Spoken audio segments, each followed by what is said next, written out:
Go on. Well, if the mic's on, I guess we'll get started. What's up? No more inside jokes. What? Yeah. Why did you take that? Well, thank you so much Thank for coming to the workshop and having a conversation with us about gender in the workplace. So we're really glad that you're here, and thank you for making the time. My name is Lisa Kenney. I'm the Executive Director at Gender Spectrum. We're a national nonprofit located in the San Francisco Bay Area, and I'm really glad to be here. My name is Liz. I've been in this field for a bunch of years in various capacities. One of the things that I do right now is I'm on the board of Byrne Pride, which is an international nonprofit supporting trans and gender nonconforming youth. I've also done work within my company on business conduct, HR transition guidelines, and compiling various employee resources, including benefits updates.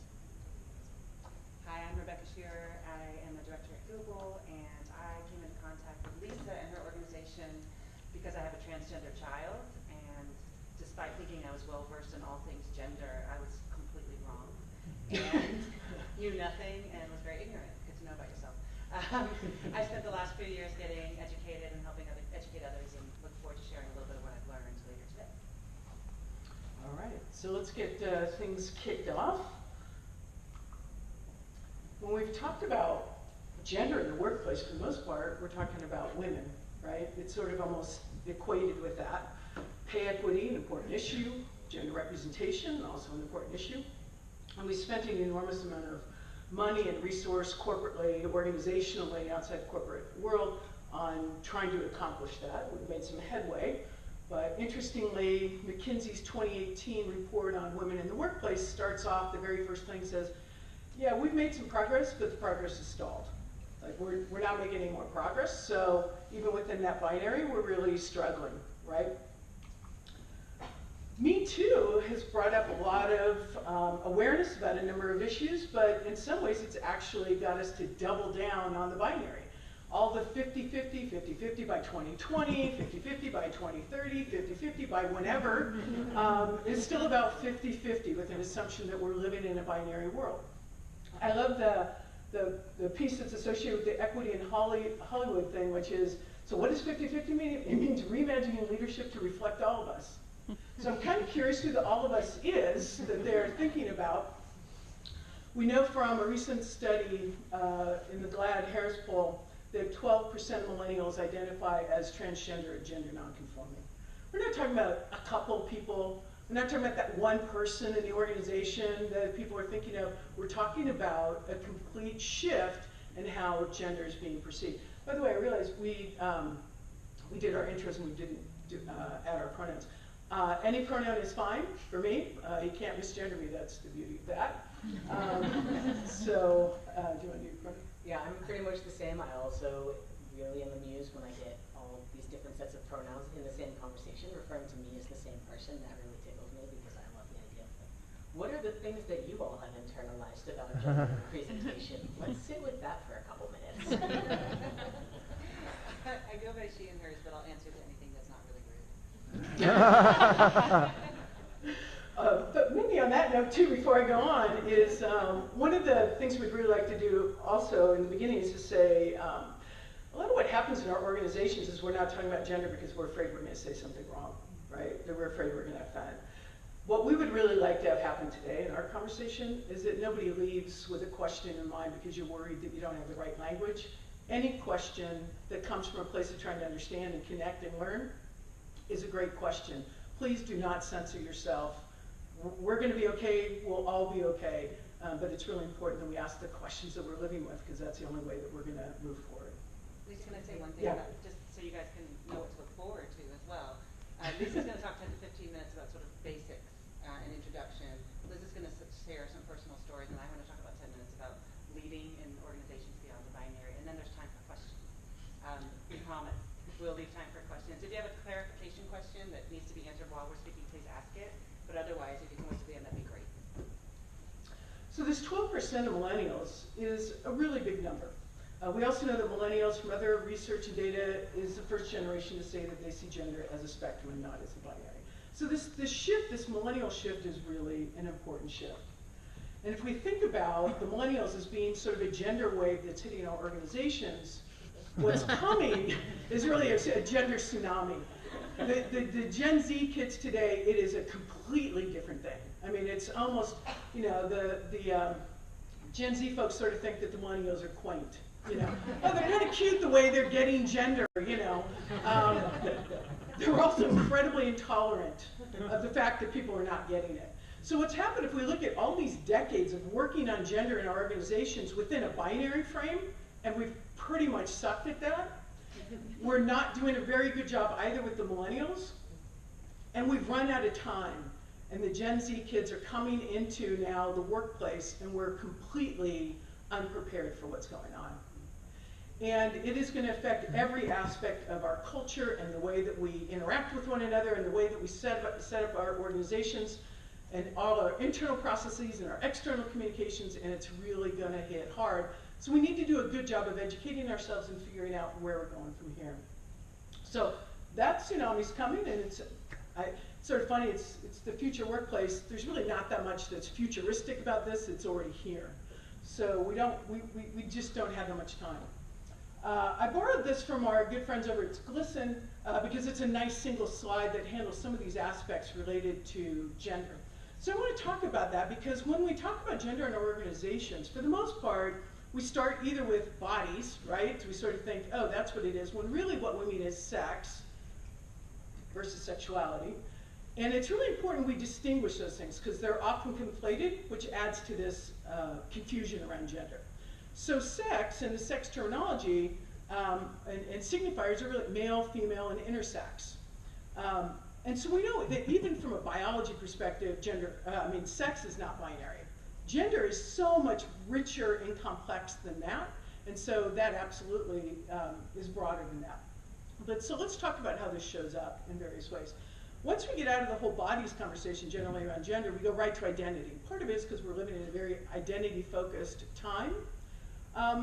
And we know that there's been a tremendous surge. So let's talk about gender identities and how that's evolving and where this tends to show up in our organizations. So we still have binary identities, which are men and women. Also, there are trans folks that identify in the binary, so they identify as a man or a woman, as a transgender person. We have this whole rich, and one of my favorite things that's happening is all the language being created around non-binary identities. So some of them you might have heard, gender queer, gender fluid. It is really almost infinite, the number of non-binary identities. But ultimately what they're really all getting at in one way or another is they just don't identify in the binary.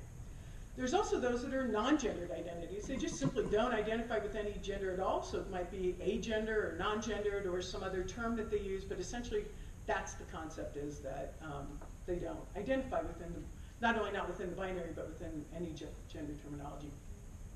It's challenging when we're talking about things, even as language is being created, to figure out how do we operate in that. And I think one of the great things, though, that is really pretty liberating about it is I don't need to know what that term means. I just need to know how you're using that term. What does that term mean to you? So trans might be used in different ways by different people. So ultimately what I get to ask is, thank you for sharing that, and what does that mean for you? How do you experience that? What does that identity mean for you? But that can be hard when, again, we feel insecure in our organizations, or we're not quite sure, do we have a relationship? Is it okay for me to ask? So that can cause a lot of anxiety for us.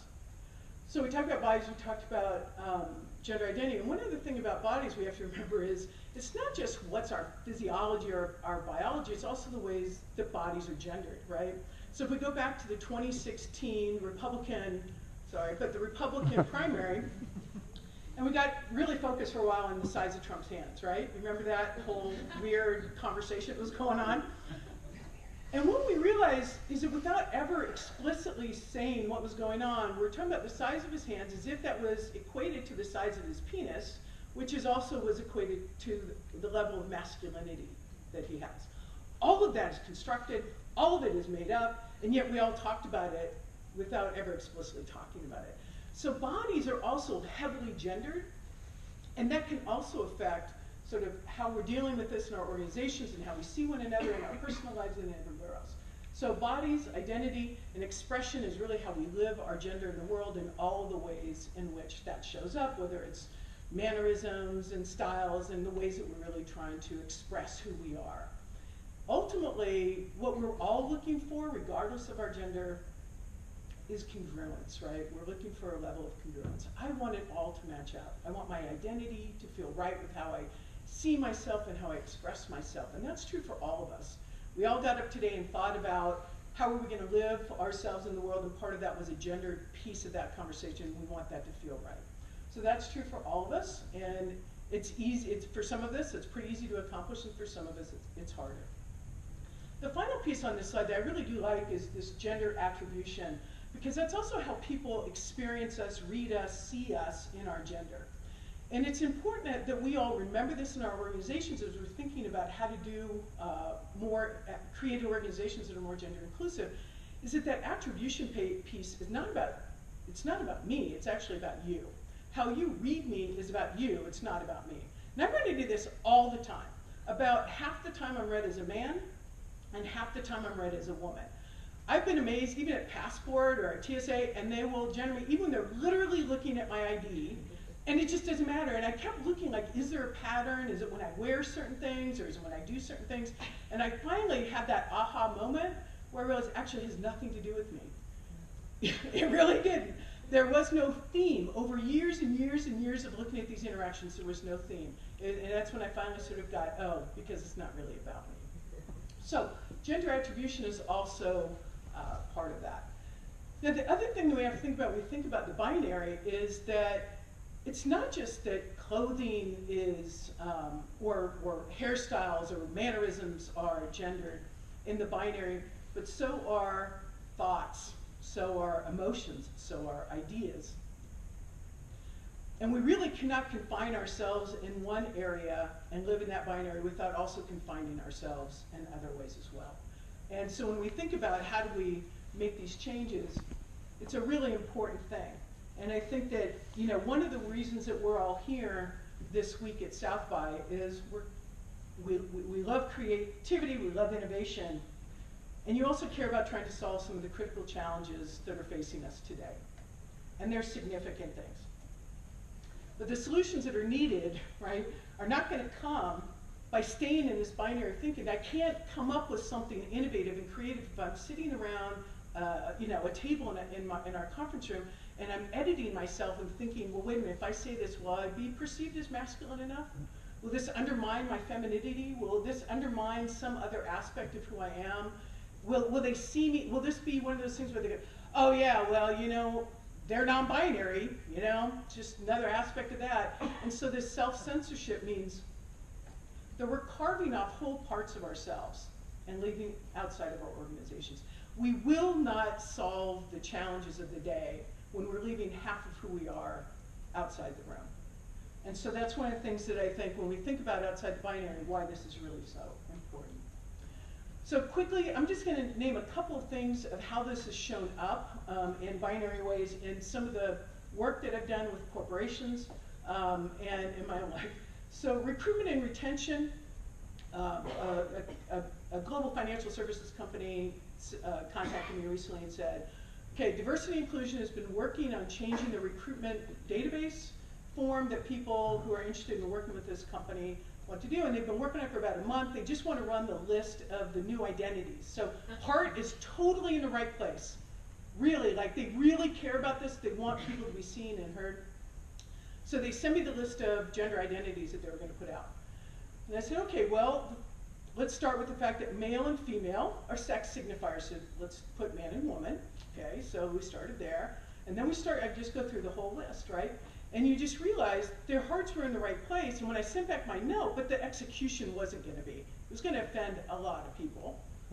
Even though people would have still recognized, hey, they're really trying. So they would probably have been given a little bit of benefit by some folks, but not by a lot of others.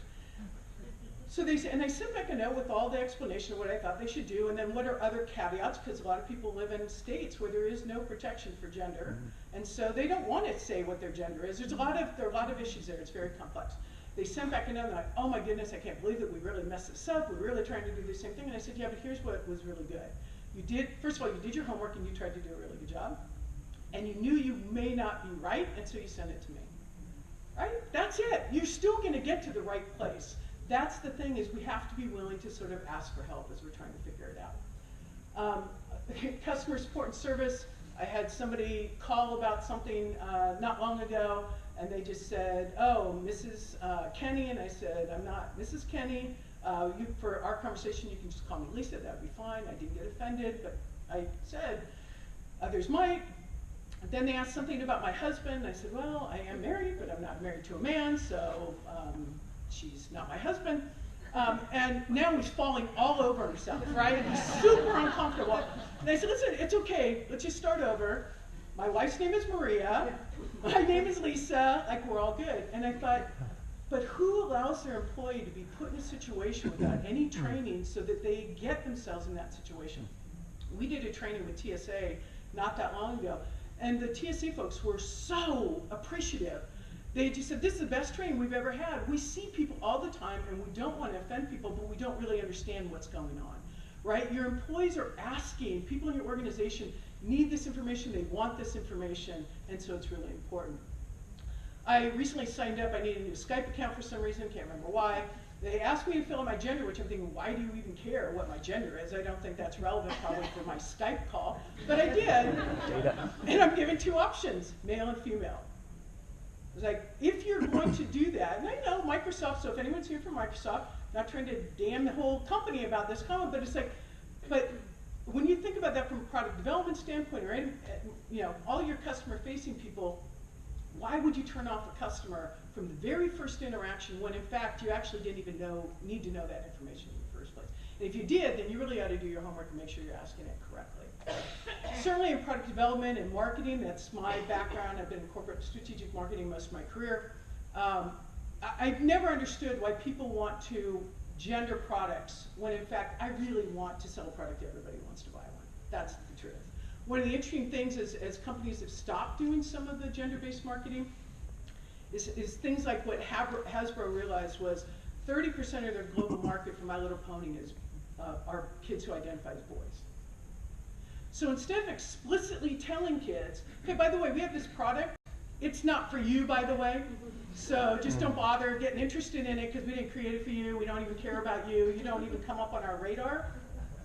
Companies are increasingly getting better about saying, makeup, we'd love everybody to buy makeup. You can say makeup for women, and there will be people in that spectrum who identify as women who will never buy makeup. And there will be those that identify as men and non-binary folks and all kinds of other genders who would be happy to. So again, that's part of where we can sort of deal with some of those issues on that. Let's see. I'm just going to leave you with these three thoughts just so we can get to Liz. But if you're thinking about what can I do today, these are really the three recommendations that I would have. One is understand your own gender story. We all operate out of our own gender story. So to the degree that you understand it and you see it, it'll help you sort of figure out how you're interacting and question some of the assumptions that you have. That's been really helpful for me. I identify as a non-binary trans person, and I understand things about my gender all the time, and I too have been socialized in the same ways we all have been, and occasionally I'll say something, and I'll think, oh my goodness, like where did that come from?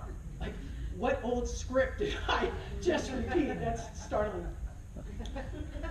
Decide for a couple days you're going to walk around with the gender lens. So much of what we're facing is it's the water we swim in, so we just simply don't see it. Intentionally put on a gender lens, and you'll begin to see things and you think, oh my goodness, I can't believe that I haven't seen all these things before. And once you see them, you can't unsee them. It's sort of, maybe again, going back to the Trump hand thing. I brought a visual you didn't really need.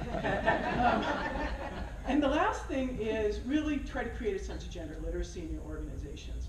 It doesn't take a lot to help people really get to a much greater place of not only confidence, but competency. So I think those are the three thoughts I want to leave with you, at least at this point. So I get the really fun bit. I get to tell more stories. I'm not locked into slides. I get to tell the things that are amusing. And I'm going to lead this off with a little bit of a disclaimer. It is okay to laugh at this. Like, enough time we have. There's this thing, like, time plus tragedy equals comedy. We're in the comedy phase. So don't feel like a horrible person for what we're about to discuss. So my story is about a time of my life that I like to call the summer of pathetic. It was about 5 years ago. And what had happened was in 2013, going back even further, 2012, I broke my foot playing queer kickball, like you do. Didn't heal correctly, and I found out that I had to have foot surgery. schedule that in late 2013. And I go, you know, this is going to take me about 8 weeks where I won't be able to walk. I'm going to need to recover. And I've been kind of having top surgery. And for those who don't know, top surgery is removal of the breast with chest masculinization. And it's like, I've been thinking about this for a while. That's got about a 4-week recovery period. If I plan this out, I can do the foot surgery and then the top surgery, and it'll be like a 2-for-1 deal. You know, like, in my head, all of this made an amazing amount of sense. Little did we know. So I plan it. Foot surgery is going to happen, and then 13 days later, not even a full 2 weeks, I'm going to go in for top surgery. Great. Also unknown to me, you know, in addition to not fully thinking this through, is that several months before all of this is about to go down, my then partner starts suffering from an unknown neurological condition that's causing her to sleep 16 hours a day and forget whole sections of time.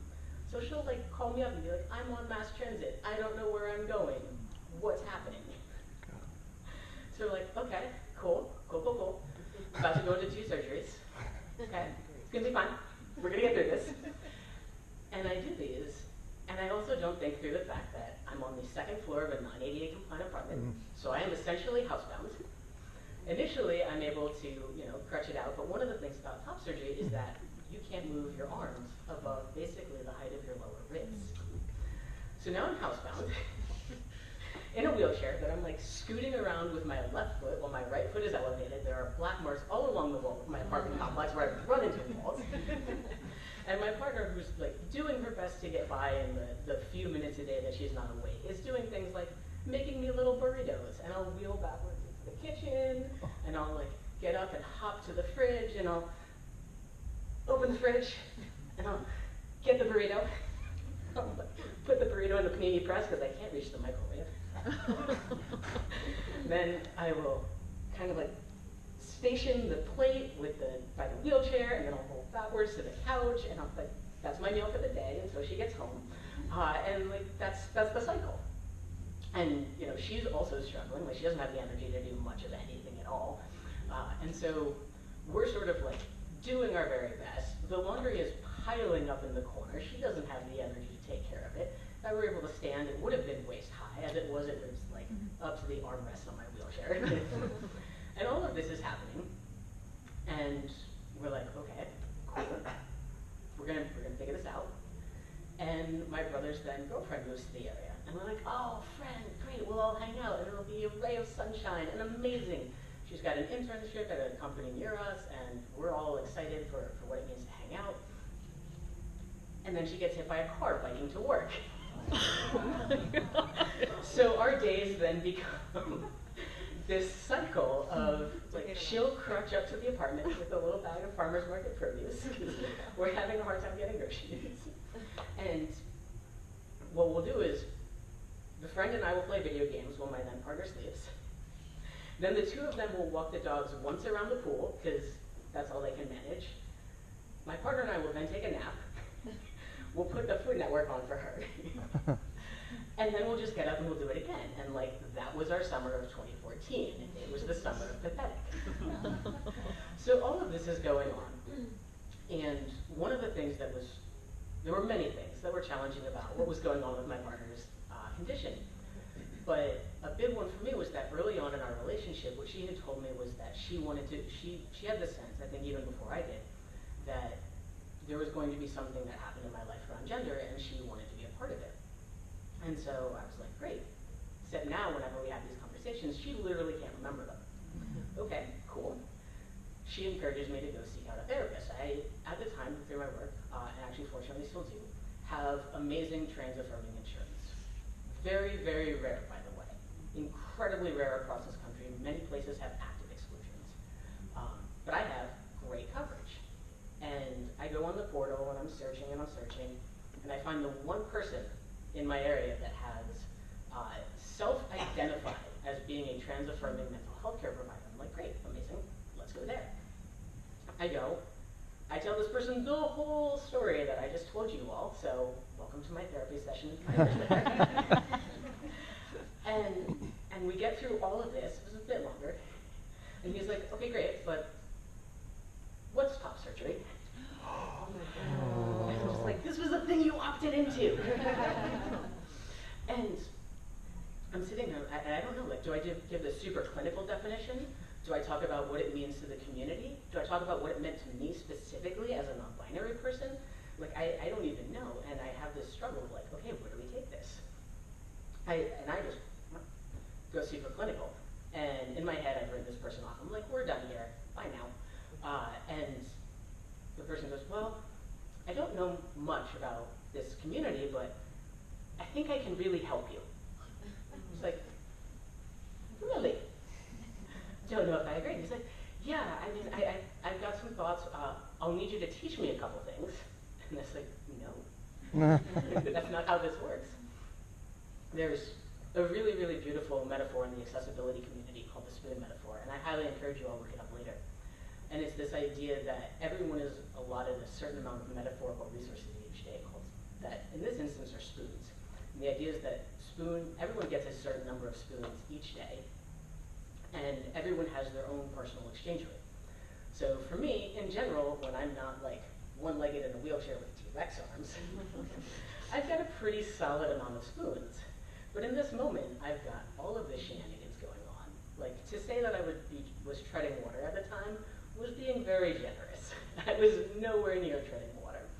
And I had done this thing that was incredibly hard, where I reached out and I asked for help and I asked for support. And all of a sudden, someone was requesting that I educate them and use my spoons in service of teaching this person who should have been a care provider. And so, left that person. Spoiler alert, everyone's healthy now. Woohoo. So I don't want you to all be sitting with that worry.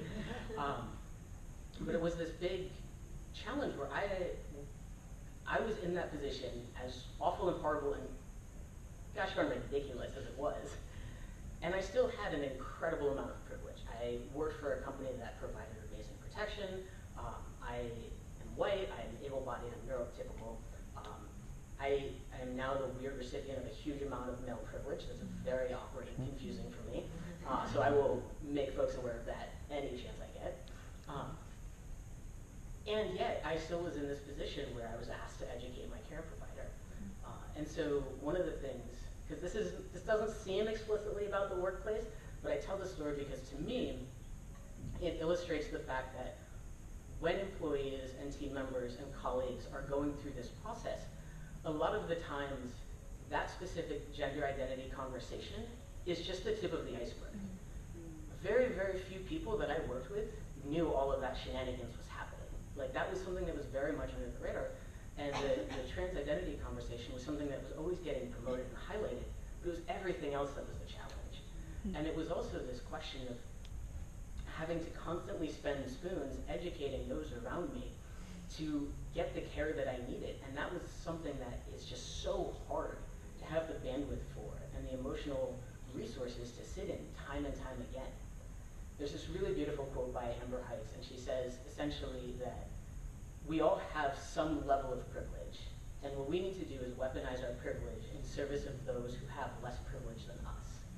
And to me, what that means, especially in the workplace, is this idea of if you're in a position of power, if you're a manager, if you're in human resources, if you're a company leader, if you're in a position to do anything at all, to then take the time, to Lisa's point, to go out there, understand your own gender story, establish a degree of gender literacy, and really that could be said about a lot of different minority communities.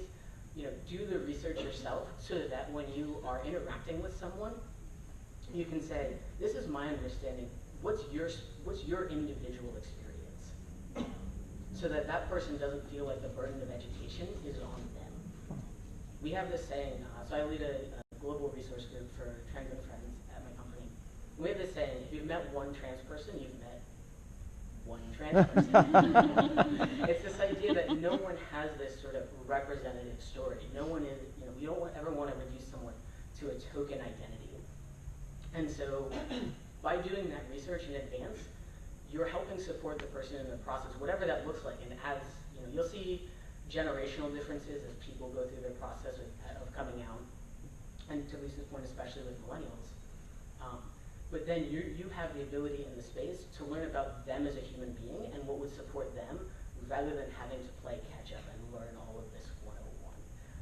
And again, just if if you've met one trans person, you've met one trans person. Maybe one quick thing too, and then I know we need to get to Rebecca, but one other thing to think about from an organizational standpoint, because often the way that we're attaching care for gender-related care is attached to identities. And that is really problematic. So part of the system is structured to be able to say, if you identify as trans, then you're eligible for care if in fact there's coverage. But let's say if you identify as non-binary, or let's say you identify as cisgender, but you have a gender expression that you want to make a difference, oftentimes you will not be eligible for care. So some of the structural issues, and of course one of your points was that because there aren't any standards and certifications around gender-related care, if you're running HR and you've got benefits, you often do not know that in fact that the people in your system, especially in-network people, are actually equipped to support your employees. And just to keep that in mind as we're thinking about that. Sorry. No, that's good. I'm very excited by it. Woo! Sums it up right there. Sums it up right there, that's all I got. So as I was listening, Liz, thank you for your story, and realizing that not all too long ago, like I was the poster child for all the things Liz just begged us not to do. So I was a white, cis leader in HR who was firmly grounded in the binary, had no concept that there was a thing really beyond the binary, and if there was a thing beyond the binary, I really believed it was somebody else's job to come educate me about it. And then I got this gift from the universe of a transgender child who at the very young age of say 2.5 just started testing all kinds of gender norms, and I was like, whoa, what does that mean? And it turns out you can't ask a 3-year-old to break down the gender paradigm for you. Because they just go, girl. And you're like, what? So I had to go out and get myself educated, and it was, it still is a process that I'm in, but it's a fantastic process. And what I would say my biggest insight from the last years is that this education and this opening in me has made me obviously a better parent to my transgender child, but it's actually made me a better parent to both my children. It's made me a better spouse, it's made me a better leader, and it's made me a better person. And that's what I want to talk about today. I want to talk about the value to all of us of going beyond the limitations of the gender binary. It's not just a human rights issue, which could be compelling to many people just to do it for that reason alone. But if it's not, I'm here for you. But first, just a couple questions for the room, like just by show of hands. How many of you work or lead in I don't know, I wanted to be included. I got excited. You might be It's me. Yeah, let's just take that. Yeah, wait a minute. How many of you work or lead an organization that's already gone beyond the gender binary, where gender assumptions don't play any role in the organization whatsoever? Like 1.5? Couple. Some of you are actually pointing at the floor like it's like really bad. Yeah. Okay, second question. How many of you feel like you could make a compelling case today for why you should go beyond the gender binary and how you might start doing that in your organization? That's better. All right. So I would say the majority of us in this room don't work in an organization where we're already beyond the binary. We're not exactly sure why we should do it, and we're not exactly sure how. So the bad news is there's a lot of work to be done still. The good news is hopefully what I'm going to share is meaningful and useful for you then. Because I want to talk exactly about those two things. I want to talk about the case for why. Why would you bother going beyond the gender binary in the workplace? And some very basic steps you can start to take on the how. So let me first talk about why. I think there's a necessity case for why, which Lisa spoke to very compellingly, this tsunami of change, right? Demographics are changing, expectations of the future generations are changing. This is going to happen, and you can decide to prepare your organization for it or not. Another part of this argument, though, for the why is the value. So what is the value that can be made available to your organization if you go beyond the binary? And there's a lot of examples, but the two I want to talk to you about today are productivity and innovation. So I'll start with productivity. If any of you have any gender nonconforming people in your organization, just one or many, I can almost guarantee you that they spend some amount of time and energy almost every day doing one or all of the following 3 things. Trying to conform to your expectations about gender, trying to overcome your expectations about gender, or trying to deal with your discomfort at the fact that they haven't conformed to your expectations about gender. As it turns out, all of those things are energy and time that is not used forwarding the mission of your organization. It's actually a loss of productivity. I have a couple quotes in preparation, being that I'm not actually non-binary myself, and I really don't like to speak for others, except I'm doing that right now. But I want to talk to a bunch of people, and I just want to share two quotes that are on this topic. So, this one. Every time someone misgenders me, I have to make a decision about whether or not to correct them, and how, and when. And I have to weigh the consequences of standing up for myself in this most basic part of my identity against the blowback of being labeled different and potentially as difficult. It's a constant weight that I would rather not spend time or energy on at all. Or this person who said, you know, if I weren't constantly being misgendered and constantly trying to make sure that others weren't uncomfortable around me, I would feel so much more at ease. And that mental energy that I spend that goes to this constant alertness, like something might just break in the background at any time, what if I could spend that energy solving the real problems instead? Just imagine what could be unleashed. And so what's interesting here is that I think all of you hear that and you immediately get the small win. The small win is the productivity of the individual gender nonconforming person when we go beyond the binary. But the big win is that if you let go of the assumptions about how anybody of any gender is supposed to behave, it frees up all of us. So men, women, trans, binary, non-binary, gender fluid, it doesn't matter. If we all are freed up just to do what is required by the work as opposed to what's expected to us, that is a game changer for productivity. Innovation. So the second point is innovation. It's South by Southwest, so some of you might know something about innovation, hoping more than me. But if you do, one of the things that all of you will know, that basically every model that starts to break down what's required in order for innovation to occur has a primary tenet. You can take any of the models. I took one from Harvard. I'll just share it with you.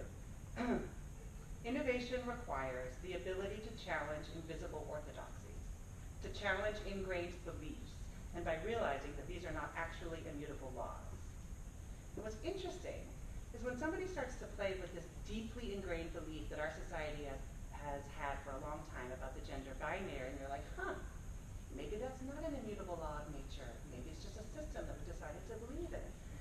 What happens is begin a beautiful process which starts, where they're like, well, if that's an ingrained belief, like what else is an ingrained belief?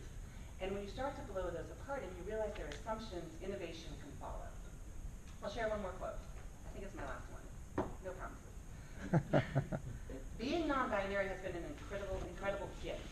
Because once you question this very idea of what it means to be something as basic as man or woman or something else, well, you start to question every single thing that's labeled in life. And you look at the world differently. You ask more questions, you're more open, you're more constructive, you get curious.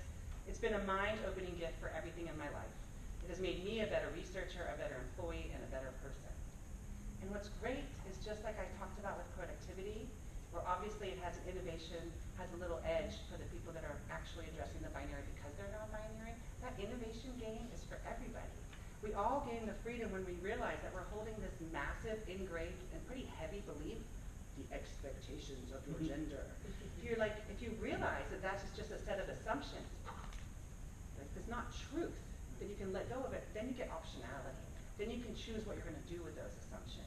And innovation begins where we begin to question the assumptions that have blinded us to the other alternatives. So that's innovation.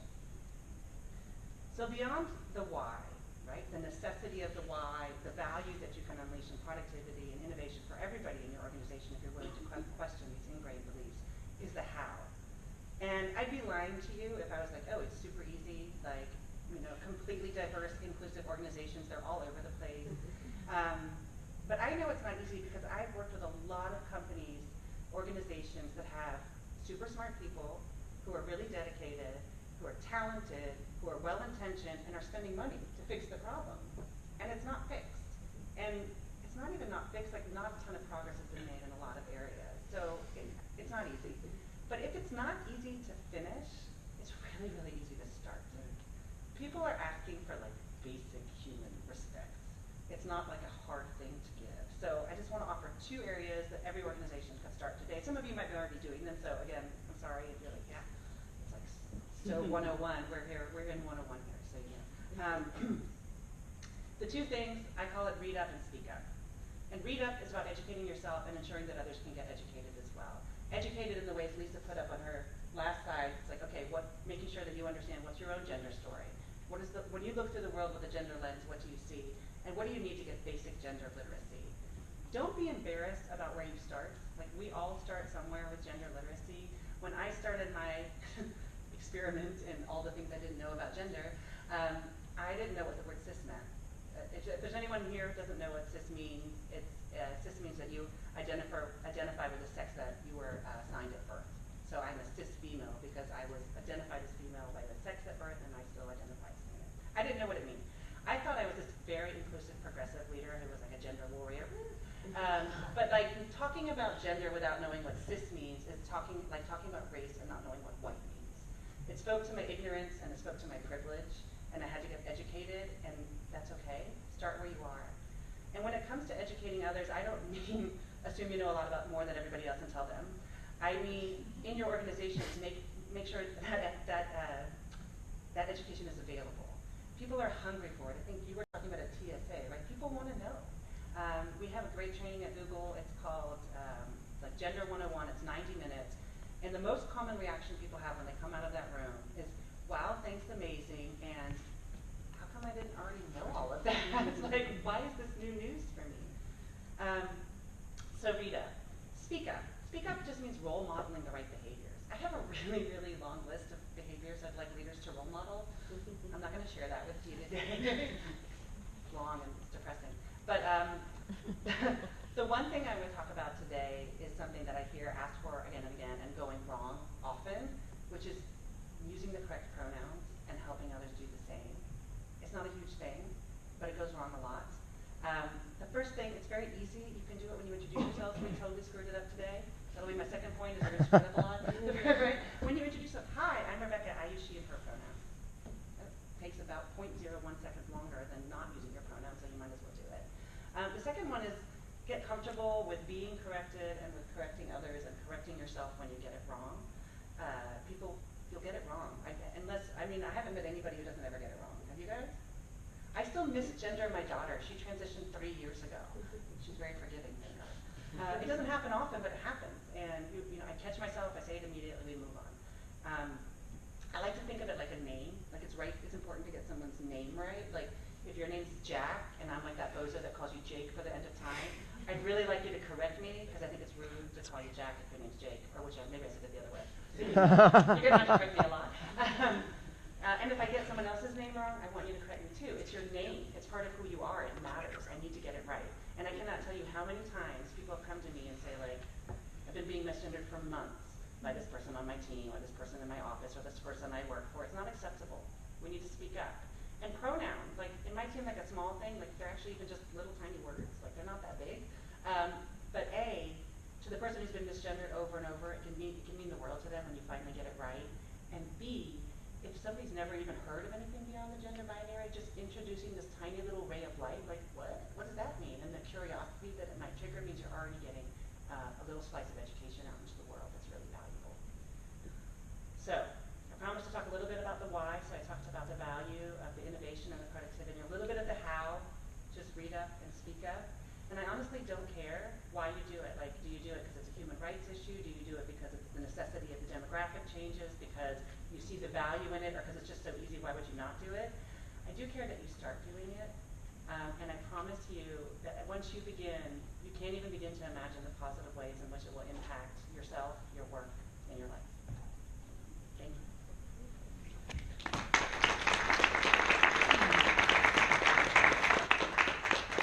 Questions? Now we get to the fun part. Questions? Yeah. Yeah, if you want to use the mic, that'd be great. So I help organize some conference and in the machine learning AI space, and diversity is a huge topic there. Of course, there's a lot of women who are doing a lot of effort trying to bring the community together. The question is, how do we make sure those communities are inclusive of gender? This is something that we've been struggling for like the last 2 or 3 years to find the right balance, and still people don't get it. I still don't know how to explain it to them, so maybe you can help me articulate that need. Yeah, I mean, your question is so great. You know, how do we get, when we talk about the importance of having people come together so that we can bring that breadth of experience, especially in defining things that, you know, if we don't, we're perpetuating these same gender norms and same flawed gender constructs that we have today, right? The challenge is, how do we get people? Because oftentimes, even when we do think about trying to get some representative, we're really still talking about, well, are there any women with the men? Instead of, wait a minute, who else is there? What do we need to do about that? So I think, you know, part of it is really reaching out to certain organizations that are specifically more likely maybe to have, like there are a number of ERGs at a number of the companies, some of which are represented here and on this panel, where they have a group that might be a great place to start, to just specifically say, listen, we put out a call, but we didn't get anybody that identifies as non-binary. We haven't got any binary trans people. We haven't got, you know, just whatever that is, and just say, can we make we'd like to make an explicit ask if there's anybody in your organization that can participate. So I think first it's just really understanding that it's a much broader thing than the 50-50 thing, but really what is it that we need, and really trying to say, you know, again, I think with any minority community, part of what we're trying to get to is you're not being tokenized. It's because your voice is essential, your perspective is essential. And I think when you come to it from that place and you help communicate that, people are really open and responsive. I really love there's a phrase that says, if you don't want to speak for other people, pass the mic. And to me, it's building your network, knowing who you can reach out to, or building your extended network so that you can bring these people into the conversation so that we're not perpetuating these issues. And allow enough time, if I could just add one that, because I think part of it is we get to the point where we're ready to do it, and then we don't have the right folks, and because it can take a little bit extra time. Just very tactically, our contact information is at the end of the presentation. I'm happy to like put that onto the Google machine learning. And I actually have a friend who's trans and non-binary, trans femme, and does machine learning. Yeah. So you can contact us. Thank you. Thanks for the question. Yeah. Hi. Thanks so much for this panel. It's been so interesting, and I appreciate it. I work in higher ed student affairs with LGBTQIA+ students, and a question that has come up, particularly with military-affiliated folks that I've gotten, is around using sir and ma'am as in a respectful way.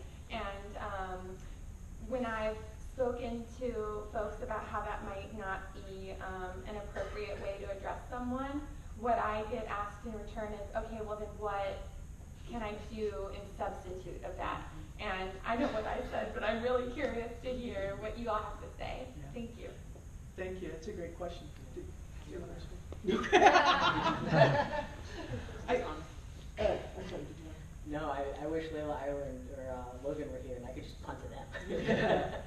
I mean, I think the main thing is coming back to what we're really trying to do with Sir and Ma'am is demonstrate respect, right? As with other ways in which we try to do that. And I think it's, I'm going to try to answer a little more broadly, but I think it's also what happens in a lot of ways when somebody sent me, a leader at a company sent me something and said, you know, I realized at our conference we just kept saying, ladies and gentlemen, please go to your workshops. You know, all these ways, and they're like, well, is that a problem? I'm like, yeah, that's a problem. I mean, you knew it was a problem, that's why you're asking me.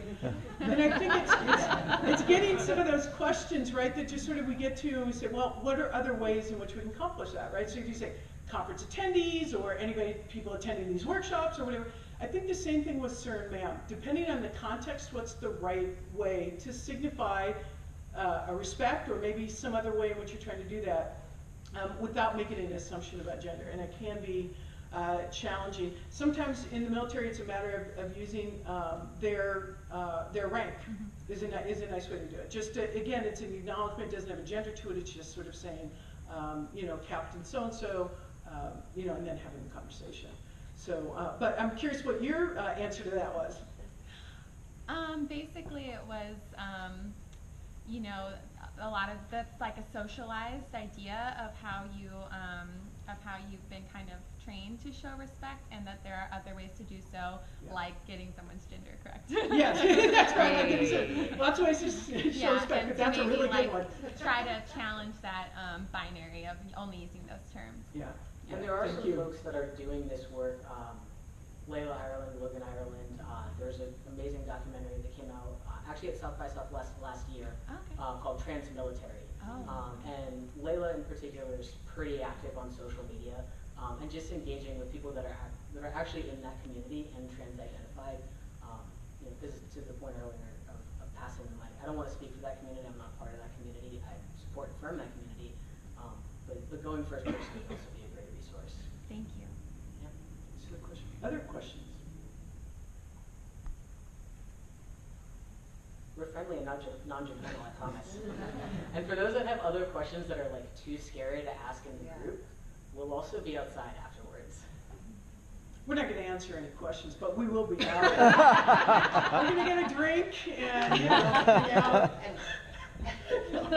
Sorry. So this is maybe a little more philosophical, but just thinking about you know, how we as a society evolve from the point we're at now.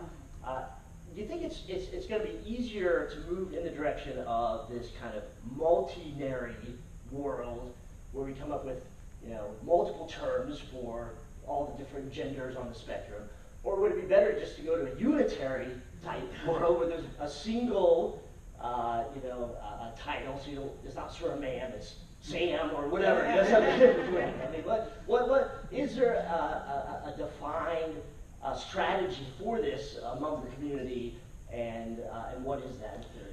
Yeah, I mean, that is a really great question. I'm seeing this. In fact, somebody asked me this just recently. Because in many places, the way they're trying to solve exactly the point that you just raised is the default is that we use they, them pronouns. I'll just say where I come from and where my organization comes from, and I think many other people in the gender, in communities that are gender diverse, is the point isn't that we're all the same. The point is that we are who we are, and that we need to respect that. So I really am not for the whole, like, let's all just call everybody they, and I respectfully acknowledge that other people feel differently about it.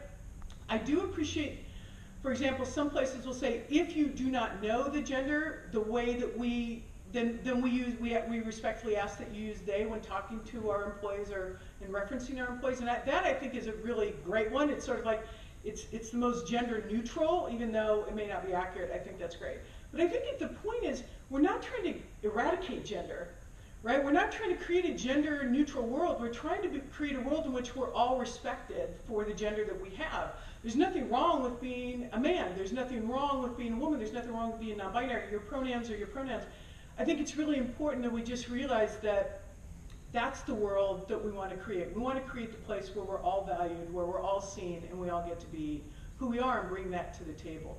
So I think it's really an excellent question, and I think we have to be careful that we're not sort of moving in a direction that actually, in order to respect those that don't fall in the binary, that we then eradicate the gender of those that do. And I think that's the real challenge. I think too, if we remember that ultimately gender is personal, because we're all more, you know, we're affected by race and ethnicity and class and region. I mean, different issues come up in the South, for example, we know in the work that we do, than they do in other parts, and some of it's around language. It's a great one. But ultimately, we're really talking about the same thing, which is how do we see and respect one another as we want to be seen and respected. And I think that's really what we're trying to really get to. And I think there's something definitely to be said for how people privilege different aspects of their own identity. One of the things for me in terms of my own personal narrative is that my queer and trans identity is something that I consider incredibly important, and I'm a much better person for that identity. And so it would be really challenging to me, and it often is challenging in spaces where my queer and or trans identity is erased, because I have male passing privilege. And that's a very complicated and loaded term in general to talk about passing. That's the one I see you in the hallway. But you know, it is really challenging because I feel like when that is glossed over or bypassed or just generally not seen, that there's this fundamental aspect of me that isn't recognized. And so I almost go all the way back to being in a situation where it's like, well, and I'm a non-binary person in a binary world. What does it mean for me to feel seen and affirmed? But also if we go to this space where it's just like, we're gonna eradicate all of the genders and there's gonna be one melting pot, you know, then that very foundational aspect of my experience also gets sort of subsumed by everything else. So I think it's more recognizing that everyone has their own unique relationship to their identity, to different parts of their story, and we have all of these ways in which we think of ourselves, and we privilege all of those things differently, and oftentimes that actually happens relationally. You know, the things about myself that I value may shift whether I'm with friends, family, significant others, colleagues, people I've just met. You know, I'm sure that you all can think of attributes about yourself that shift when you're in conversation with different people. And so, you know, to Lisa's point of respect, the goal is more to make a space and inclusive language so that for people who feel that way and who want that attribute to be acknowledged, that there's space for that. You know, we had, I've worked with Lisa for almost 10 years now at Kids Camp, which is a facet of Gender Spectrum's annual conference. And I always talk about the kid who our first year showed up one morning identifying as male, the afternoon as female, and the following morning as Shark Boy. And it was just, you know, this child's way of wanting to have aspects of their identity seen and affirmed, and it's being fluid and being able to play with those spaces in ways where you feel seen and heard. Can I add one thing? As the philosophical part of that question, I mean, I think as humans, we struggle with the space between the infinite complexity of humanity. Like, all of you are unique individuals in all your ways, and in order to move through the world in any meaningful way, the need to group, and the need to create groups, and the need to, you know, heuristics, like shortcuts, so that we can actually function in this world, which is infinitely complex. And if we can see all that complexity all the time, we die. Like, it's too much for our little brains to handle. So it's like, it's this tension that exists between, do we address all the complexity all the time, or do we start to have groups? And groups also, by the way, amount for identity and belonging. So there's, it's not an answer to your question, but I think that tension, we were talking about it in gender, but it exists in so many ways, and we're constantly trying to say, like, okay, how do I give credence to the complexity, but also bucket it in a way so that my head doesn't explode? And I feel like that's something that we do a lot as human beings. And I'll toss out there too, really quickly, when it comes to language, there is this general slipperiness within the queer community. There's generational language, there's regional language. There are some words that I use to refer to myself that people have an issue with, and there have been panels that I've been on with other folks. I was in a panel with a bunch of folks in the Bay Area, and an older woman introduced herself, said, "Hi, my name is Bobby, I use she, her pronouns, and I identify as transsexual." And all of us younger kids next to her were like, "What? You use what word now?" But it's important to remember, like, that was the word that she felt most seen and heard with. And so, again, there is that sense of, we use the language that allows our experience to be acknowledged and affirmed. My last question, we'll try to be concise in our response. They'll totally happen. You can take as long as you want to formulate your question. We'll try to be short on the response. I was sitting back there trying to formulate that. Okay, that's all right. Let me try to do it. I'm a technologist, and especially Rebecca coming from Google, right? Like, when I look ahead, right, the vision, I'm trying to create a technology that actually eliminate any kind of bias in any sense, right? And so when you talk about corporations, focus on skills and competencies and period, because nothing else matters, right? So when I fast forward the vision for the future to me, especially using artificial intelligence, is how can we focus on the commonalities and not the differences, right? Why asking origin? Why asking age? Why asking anything about, like, a person that doesn't matter, that's beyond skills and competence? So to me, the whole idea on focus humanity on the commonalities and not the differences is key to de-bias any artificial intelligence algorithms, right? So this is what I've been trying to do. How do you guys, so sorry, this is a very long video, like, but how do you guys see that future? Like, if you fast forward 20 years, right, to say we live in a world that we absolutely are blind about any of those definitions, right? And really focus on, like, who you are at work, right? How do you work? How do you communicate? How do you, so pretty much you guys got it. That's the question. Thank you. Yeah, no problem. It's a great question. You start. I mean, I think that, I do think when we look to the future, and I'll try to stick to gender, but I think we're seeing the disruption of the binary in a lot of ways, right? So race is certainly, that's also true, and a lot of other areas. I do think that we're going to find this a much more individualized path, meaning so these broad categories are going to let go, and we're going to add a whole bunch, and eventually there'll be so many that the truth is we don't really know, and there won't be an easy way to shorthand it with each other. So I think that we're going to find that. I think we are going to get better about editing out, just as you're saying, like, why do I need to ask that question? Or what's the driver behind it? I think the one thing we're going to have to be careful of is to make sure that we don't still remind ourselves to look at, are there some biases even in the way in which we either choose what gets included and what doesn't get included, and how are we doing that? Because some of those things, whether it's to Rebecca's point about how we create groups and belonging and a sense of that, some of that is important. Like, we're not trying to erase that or eradicate it, but how do we let it be more expansive? So I think part of it is, and this is why tech, I mean, my whole career's been in tech. I think one of the challenges is we want a drop down that gives the options. HR wants categories. They have to report. There's a bunch of things that drive us into doing these things, and we really have to begin to sort of say, what is it that we're really trying to accomplish, and are there other ways to get the information and measure whether or not we're being successful? And I think looking at some of those biases and how they show up. I have always put on my iPhone, a male Siri, if you will, or something. Only if nothing else, and I want to remind myself that a woman's voice does not have to be a subservient voice, right? Women are not the only people that are there to serve and help and do certain things. It's a small thing, but it's not nothing, right? Now, the patterning and a bunch of other things are still part of that. The way that intonation, the way a woman's voice still goes up, as if, I mean, all these things are still things that we have to be careful we're not baking into. So again, I think we somehow want to recognize the fullness and complexity of who we each are and celebrate that without sounding completely, woo-woo and wouldn't it be all great, can't we all get along? But at the same time recognizes that there's a lot of things we're asking because then we want to assume something.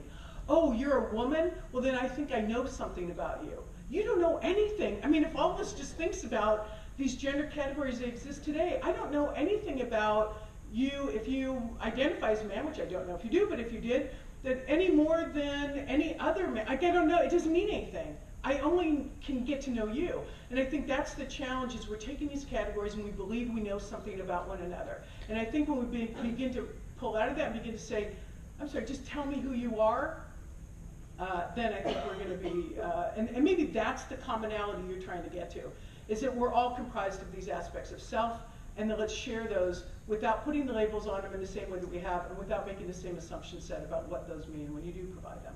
And I love your idea, and I think we ought to creatively figure out how to solve that. I think I got it. Way to go! Well, then our work is done. Right. All right. I'll jump into one of the things that actually sprung to mind in hearing your question for me. So Point of Pride actually just wrapped up their surgery fund, which is sort of an amazing thing that it exists, and really devastating that it has to exist, which is that we crowdsource resources to help provide trans and gender affirming procedures for folks who are otherwise unable to get it. And it's a huge labor of love for the folks on the board.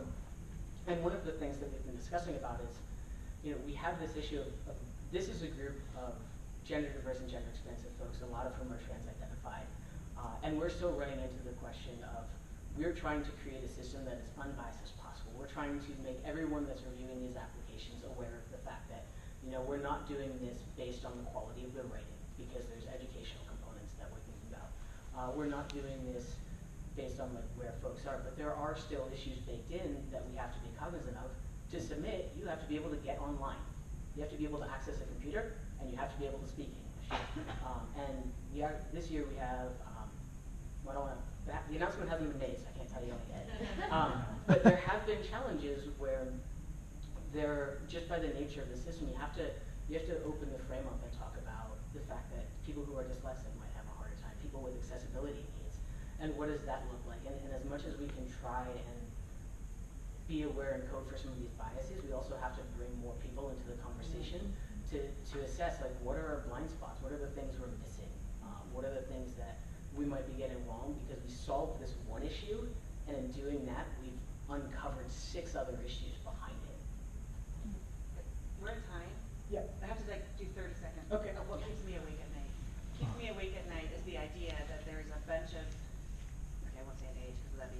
young people who have graduated like yesterday from college with a CS degree and have never had a single conversation about bias of any sort, and are programming machine learning, which is going to be bigger than us really fast. And so the bias is already getting built. We can't wait for society to catch up to the point, Lisa, you were talking about, in order to then program appropriately. Like, it's already happening right now. So when we talk about education for yourselves and those around you, it's mission critical in my mind right now, especially in technology, especially in machine learning and artificial intelligence. But I do feel really great that you solved it. And I feel more hopeful, so no, I really appreciate your question. Thank you. Thank you very much. Thank you very much. Thank you. Thank you so much, everyone. For coming.